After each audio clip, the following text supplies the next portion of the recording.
न्यायाधीश राजेंद्र कुमार जी। राधे राधे महाराज जी।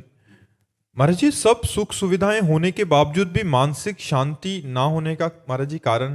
भगवत विस्मृति, भगवत विमुखता। ममैवांशु जीवलोके जीवभूता सनातन।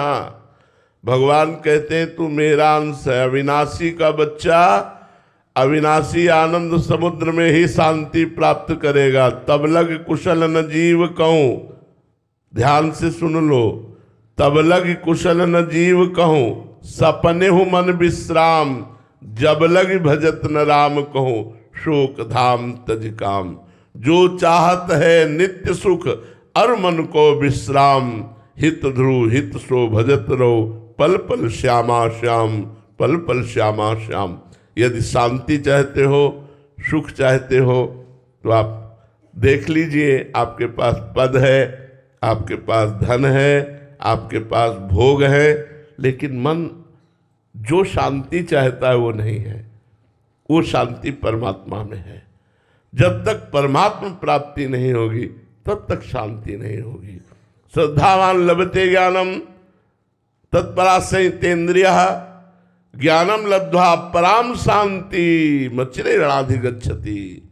जब ब्रह्मबोध हो जाता है या भगवत साक्षात्कार होता है तो हृदय परम शांत हो जाता है, अपार शांति। हमारे भगवान का स्वरूप शांताकारम, शांत स्वरूप। हम उनके अंश हैं, उसी शांति को चाहते हैं। वो भगवान से मिलेगी, माया से नहीं। प्रकृति से शांति नहीं मिलेगी। परमात्मा के अंश को प्रकृति से शांति नहीं मिलेगी। परमात्मा के अंश को प्रकृति की वस्तुओं को साधन बनाकर परमात्मा से शांति मिलेगी। हम भूल करते हैं, अगर उपासना भी करते हैं तो भगवान को साधन बना लेते हैं और भोगों को साध्य मान लेते हैं। यदि हम भोगों को साधन बना लें और भगवान को साध्य बना लें और भगवान का स्मरण करते हुए अपने कर्तव्य का भय और प्रलोभन त्याग करके ठीक निर्वाह करें तो हमें शांति प्राप्त हो जाएगी। कहीं ना कहीं हमसे भय या प्रलोभन से अपराध बन जाता है, गलती हो जाती है, और वो गलती फिर जीवन भर अशांति प्रदान करती है। इसलिए समस्त गलतियों को मिटाने के लिए भगवान का नाम गरज रहा है। नाम जप करो, हृदय से भगवान की शरण में रहो, और जो पद मिला है उसका ठीक निर्वाह करो। किसी भी प्रलोभन से, किसी भी भय से कोई ऐसी गलती ना होने पावे जो नहीं होनी चाहिए। निर्दोष को दंड देना, दोषी को बख्श देना, ये हमारे लिए बड़ी अशांति का कार्य होगा। तो कोई भय या कोई प्रलोभन हमारे कर्तव्य को, हमारे न्याय निष्ठा को कहीं भी किसी भी तरह दबा ना पावे। ऐसे भाव में रहो और नाम जप करो, भगवान के आश्रित रहो, देखो शांति प्राप्त हो जाएगी। शांति नहीं, पराम शांति, पराम शांति, परम शांति प्राप्त हो जाएगी। महाराज जी, पूर्व में अज्ञानतावश ऐसा हो गया और अभी आपका सत्संग या महापुरुषों के वाक्य सुनने के बाद सचेत हुए कि अभी से हमें गलती नहीं करनी, तो महाराज जी एक तो जो पूर्व का पाप बना है और अभी से नहीं करना नाम जप से, तो ठीक है, तो नाम जप से वो जो पूर्व में पाप हुए हैं वो भी हाँ, नाम संकीर्तनम यस्य सर्व पाप प्रणाशनम। सर्व, सर्व माने पीछे के, अभी के और आगे के भी। सर्व, सर्व पाप प्रणाशनम लिखा है ना। वर्तमान के पाप नष्ट हो जाएंगे या भविष्य के पाप नष्ट हो जाएंगे, ऐसा नहीं लिखा। नाम संकीर्तनम यस्य सर्व पाप प्रणाशनम, समस्त पाप नष्ट हो जाते हैं, जो पीछे के भी किए हुए हैं, जो अब भी हो रहे हैं, या जो भूल चूक से आगे भी हो जाएंगे। नाम जप के प्रभाव से, नाम कीर्तन के प्रभाव से वो नष्ट हो जाते हैं। और भगवान की शरणागति से भी, सर्वधर्मान परित्यज्य मामेकम शरणम ब्रज, तो अहम त्वाम सर्व पापेभ्यो, सर्व लिखा है, सर्व पापेभ्यो, भूत के पाप, वर्तमान के पाप और भविष्य में भी जो गलती हो जाएगी, माँ शुचा, मैं तुम्हें पवित्र करूंगा। हम त्वाम सर्व पापेभ्यो मोक्षयिष्यामि माँ शुचा, मैं तुम्हें सबसे मुक्त कर दूंगा। इसलिए भगवान की शरण में होकर भगवान का नाम कीर्तन, नाम जप किया जाए तो हमारा जीवन परम पवित्र हो जाएगा। रुद्राक्षी जी, राधे राधे महाराज जी। महाराज जी, साधक के जीवन का वह दिन कैसा होता है जब उसकी जन्मों जन्मों की प्रतीक्षा समाप्त हो जाती है और उसके प्रेमास्पद उसके सामने खड़े होते हैं? ऐसा प्रश्न किया है, इसका उत्तर हृदय से होता है, वाणी से नहीं।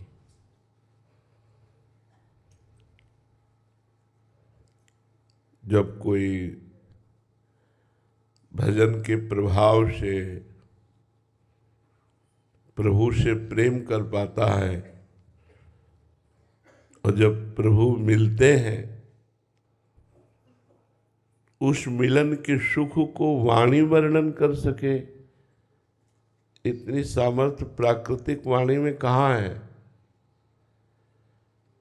सरस्वती जी में भी इतनी सामर्थ्य नहीं है कि भगवत मिलन की सुख वृत्ति को लिख सके। नहीं, भगवत मिलन कराने वाले प्रेम को ही कहा गया अनिर्वचनीयम प्रेम स्वरूपम। प्रेम का स्वरूप वाणी के द्वारा वर्णन नहीं किया जा सकता। फिर प्रीतम सामने हो और बहुत काल से उनके विरह में व्यथित हृदय जो उनको देखता है, तो हृदय में क्या होता है, ये वाणी की सामर्थ्य नहीं कि वर्णन कर सके। वो तो केवल हृदय जानता है, केवल हृदय। दूसरा न वर्णन कर सकता है, न समझ सकता है। दो प्रेमियों के मिलन की बात केवल उनका हृदय ही जानता है। इसके आगे हम इस विषय में नहीं कह सकते। जैसे ब्रह्मानंद केवल एक ब्रह्मबोध संपन्न महापुरुष की अनुभूति विषय है, वाणी का विषय नहीं। ऐसे प्रेमानंद ये केवल हृदय का विषय है, वाणी का विषय नहीं कि उसको ऐसा सुख मिलता है। जैसे हम प्राकृतिक सुख की बात आपसे पूछें, आपको बहुत जो प्रिय वस्तु है वो जब आपको प्राप्त होती है तो कैसा लगता है? बोले अच्छा लगता है। कैसा अच्छा लगता है? बहुत अच्छा लगता है। कैसा बहुत अच्छा लगता है? फिर आपका उत्तर होगा कि आप उस वस्तु का सेवन करके देख लीजिए। इसके आगे प्राकृतिक वस्तु के आनंद का अनुभव प्राकृतिक वाणी नहीं कर सकती। फिर सच्चिदानंद स्वरूप परम प्राण प्रीतम प्राणाधार आनंद समुद्र प्रेम समुद्र ज्ञान समुद्र वैराग्य समुद्र ईश्वर समुद्र भगवान का मिलन हो रहा है और उस सुख का वर्णन वाणी कर सके, असंभव। वाणी की अधिष्ठात्री देवी सरस्वती भी नहीं वर्णन कर सकती। इस पांच भौतिक वाणी की तो बात ही जाने दो, वो तो केवल हृदय जानता है। केवल मिलन की चाह में जो सुख है, इशारे से इतनी बात कह सकते हैं कि उस चाह में, भगवत मिलन की चाह में जो सुख है, वो सुख ब्रह्मा के परमेष्ठी पद का भी तिरस्कार कर देता है। और तो और जाने दो, जिसे भगवत मिलन की चाह प्रकट हो गई तो ब्रह्मादि के भोग सब विषम लागत ताई, नारायण ब्रजचंद की लगन लगी ही जाए। न पारमेष्ठ्यम न महेंद्रधिष्णम न सार्वभौमम न रसाधिपत्यम न योग सिद्धि अपनर्भवम वा। न मोक्ष न योग की सिद्धि न ब्रह्मा का पद न सार्वभौम सम्राट पद न देवराज इंद्र का पद, कुछ नहीं। उस सुख के सामने कुछ नहीं। अब उस सुख का वर्णन कैसे कर सके? वो अनिर्वचनीय है। वो तो जाने मोरी छाती।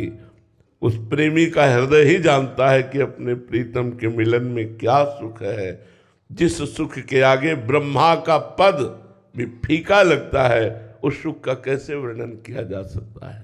जी। संजय अग्रवाल जी, राधे राधे महाराज जी। महाराज जी, हमारा प्रश्न है कि मनुष्य के पास सब कुछ होते हुए भी ऐसा क्यों चाहता है कि उसे और मिले, जबकि उसे भी पता है कि खाली हाथ जाना है। हाँ देखो, हमारी जो चाहत है उसको हमें समझना चाहिए। हमारी चाहत धन नहीं है। अगर धन से वस्तुएं न मिलती तो धन का कोई महत्व नहीं होता। वस्तुओं को अगर हम इंद्रियों से न भोगे तो वस्तुओं का कोई महत्व नहीं होता। प्रधान बात आई इंद्रियों के भोग से, और इंद्रियां इन झूठे भोगों से कभी तृप्त नहीं हो सकती। हमारी जो चाहत है उसे समझना चाहिए। हमारी चाहत है अखंड सुख जिसमें दुख का लेश न हो। हमारी चाहत है कोई हमें ऐसा प्यार करे जो सिर्फ हमें प्यार करे। तीसरी चाहत है कि शांति, अखंड शांति हम चाहते हैं। चौथी बात है मरना नहीं चाहते, अविनाशी। चार बातें देख लो सब लोग। सुख जिसमें दुख का लेश ना हो, दुख का बिल्कुल लेश ना हो। प्यार जो मुझे करता हो, मेरे शरीर से नहीं, मेरी वस्तुओं से नहीं, मुझे प्यार करता हो, ऐसी दृष्टि ही नहीं है। शांति जिनमें किंचन मात्र भी अशांति ना हो, और मैं मरूं नहीं, ये हमारे भगवान के लक्षण है। सुख समुद्र का अंश हूं इसलिए सुख चाहता हूं। प्रेम समुद्र का अंश हूं इसलिए प्रेम चाहता हूं। शांताकारम, शांत समुद्र भगवान है इसलिए मैं शांति चाहता हूं। और अविनाशी भगवान है इसलिए मैं अविनाशी मरना नहीं चाहता। ये चारों बातें प्रमाण देती है कि हम भगवान के बच्चे हैं, हम भगवान के अंश हैं। और सबसे पहली बात जो आपका प्रश्न था कि कभी संतोष नहीं होता, हम आगे बढ़ना चाहते हैं नंबर 1 में, क्योंकि नंबर 1 के हैं, है ना, 1 के है ना, तो हमारी बढ़ोतरी ऐसी हो कि मैं 1 पे पहुंच जाऊं, चाहे बुरे मार्गों में हो चाहे अच्छे मार्गों में हो, क्योंकि अच्छे बुरे दोनों के बाप एक ही है, एक परमात्मा ही है।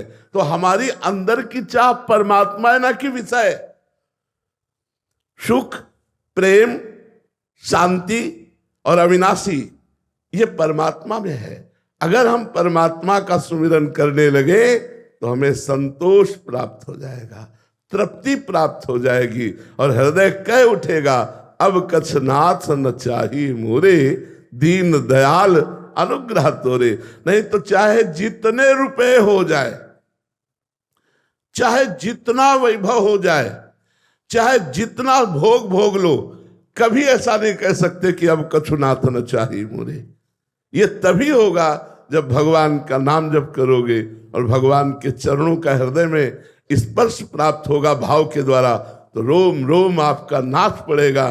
जैसे मीरा जी कहती, पायो जी पायो मैंने राम रतन धन पायो। जब ये राम रतन धन आएगा तब आपका हृदय नाच उठेगा। नहीं तो चाहे जितना बड़ा पद हो, चाहे जितना वैभव हो, चाहे जितना सुंदर मकान हो, फिर भी और प्राप्त करने की इच्छा होगी और जाना कुछ नहीं है साथ। शरीर भी साथ नहीं जाएगा तो और क्या जाएगा। इसी भ्रम में हमारा जीवन नष्ट हो जाता है। विवेकवान वही है जो सावधान होकर अपने जीवन को काटे, भगवत स्मरण करते हुए, धर्म का पालन करते हुए, कर्तव्य का पालन करते हुए जो जीवन काटता है वो परम पद का अधिकारी होता है। इसलिए धर्म से चलो, भगवत स्मरण परायण रहो, अपने कर्तव्य को अपनी पूजा समझो, तो सब काम बन जाएगा। आशीष जी लखनऊ से।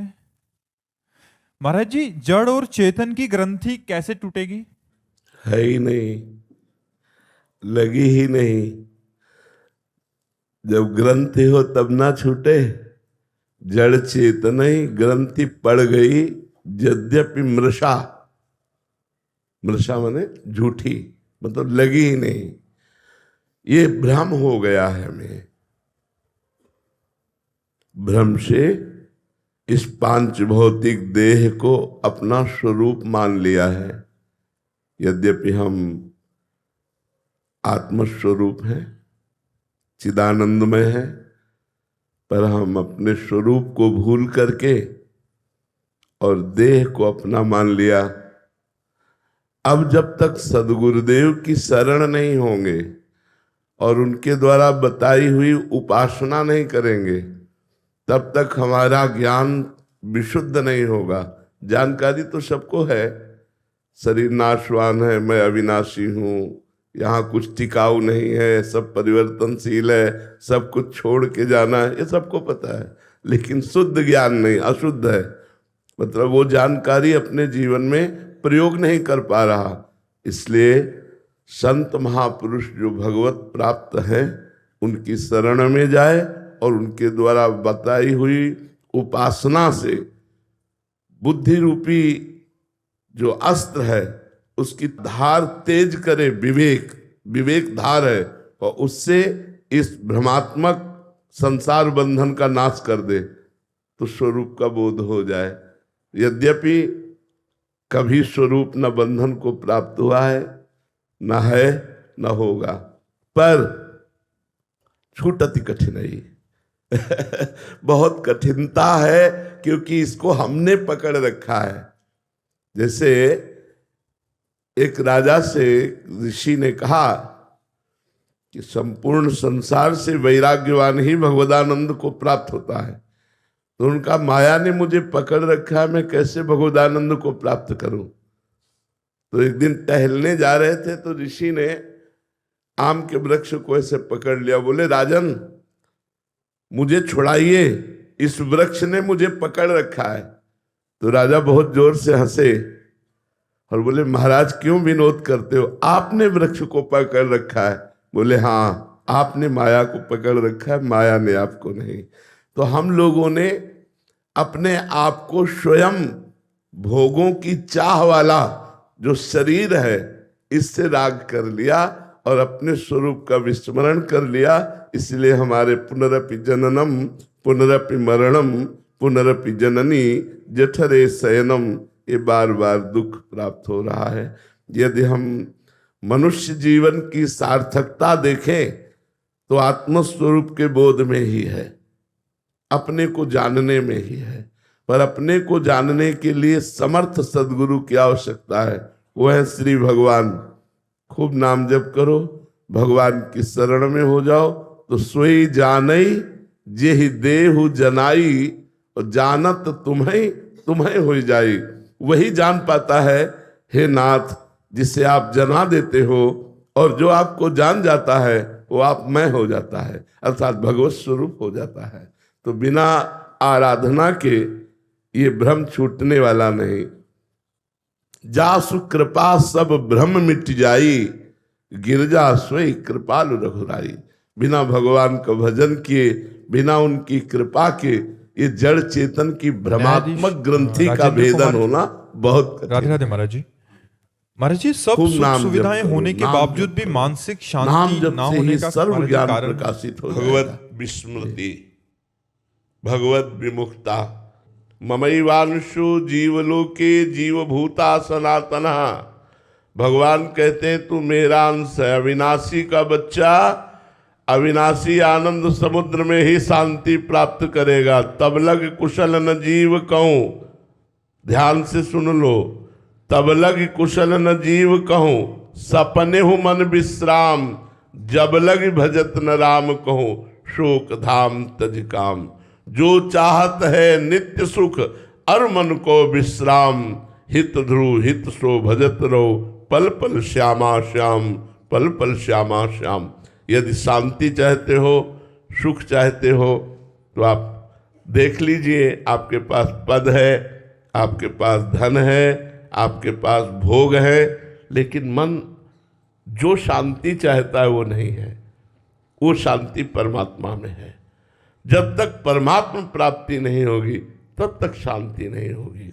श्रद्धावान लभते ज्ञानम तत्परासहितेन्द्रियः, ज्ञानम लब्ध्वा पराम शांति मच्चिरे रणाधिगच्छति।